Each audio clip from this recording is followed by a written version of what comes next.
Marvel उस समय सच में डिटेल्स का बादशाह था। पहला डिटेल अवेंजर्स एंड गेम में जब कैप्टन अमेरिका और आयरन मैन पास्ट में जाते हैं तो एलिवेटर में एक शील्ड एम्प्लॉई बार बार कैप को घूर रहा होता है। टोनी तुरंत समझ जाता है कि कुछ गड़बड़ है, इसलिए वो आगे बढ़कर उसका अटेंशन डाइवर्ट करता है। ऐसा इसलिए क्योंकि उस समय तक कैप्टन अमेरिका एक फेमस पर्सनैलिटी बन चुका था, लोग उसे पहचान सकते थे, जबकि टोनी उस टाइम लाइन में अभी इतना फेमस नहीं था, इसलिए वो आसानी से कवर दे पाता है। दूसरा डिटेल अवेंजर्स इन्फिनिटी वॉर में हम देखते हैं कि लगभग सभी इन्फिनिटी स्टोन्स को सीधे छुआ जा सकता है, लेकिन टाइम स्टोन को नहीं। जब भी कोई उसे पकड़ता है उसके चारों तरफ ग्रीन एनर्जी फील्ड बन जाती है, जिससे कोई उसकी एक्चुअल फॉर्म को टच नहीं कर पाता। लेकिन बाद में हम देखते हैं कि टोनी का मैकेनिकल आर्म उसे टच कर लेता है। तीसरा डिटेल आयरन मैन 2008 में जब टोनी केव में मार्क 1 आर्मर बना रहा होता है तो वो हेलमेट पर हैमर से कुल 11 बार मारता है। और एंड गेम 2019 ठीक 11 साल बाद रिलीज हुई थी। ये कोइंसिडेंस नहीं लगता,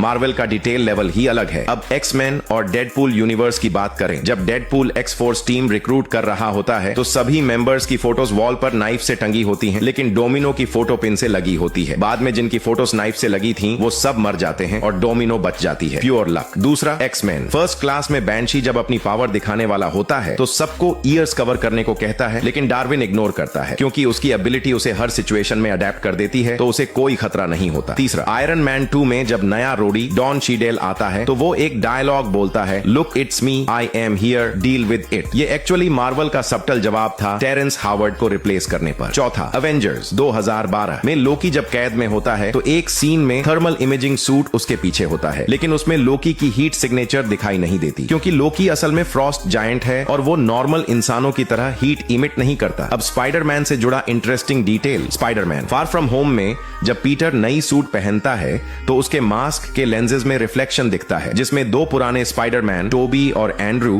के सटल हिंट्स नजर आते हैं। दूसरा, पीटर के रूम में हर जगह डू नॉट टर्न ऑफ के स्टिकर्स लगे होते हैं, यहां तक कि सॉकेट्स पर भी, क्योंकि अगर पावर कट हो जाए तो उसका आयरन स्पाइडर सूट चार्ज होना बंद हो जाएगा। हाई टेक सूट है तो बैटरी भी हैवी ही होगी। तीसरा, लगभग हर अवेंजर्स मूवी के एंड में थानोस की स्माइल दिखती है। एवेंजर्स 1 में हल्की सी स्माइल, एज ऑफ अल्ट्रॉन में कॉन्फिडेंट स्मर्क, इन्फिनिटी वॉर में सैटिस्फाइड स्माइल, लेकिन एंड गेम में वो स्माइल गायब हो जाती है। आखिरी डिटेल, डॉक्टर स्ट्रेंज में वोंग जब कुछ सीन्स में बनी टोपी पहनता है तो वो सिर्फ स्टाइल नहीं है, असल में वो अपने फोरहेड पर मौजूद डार्क मैजिक के निशान को छुपा रहा होता है क्योंकि वो फॉरबिडन मैजिक यूज कर चुका होता है। अगर ध्यान से देखें तो मार्वल हर छोटे सीन में भी हिडन डिटेल्स डाल देता है, बस देखने वाली नजर चाहिए।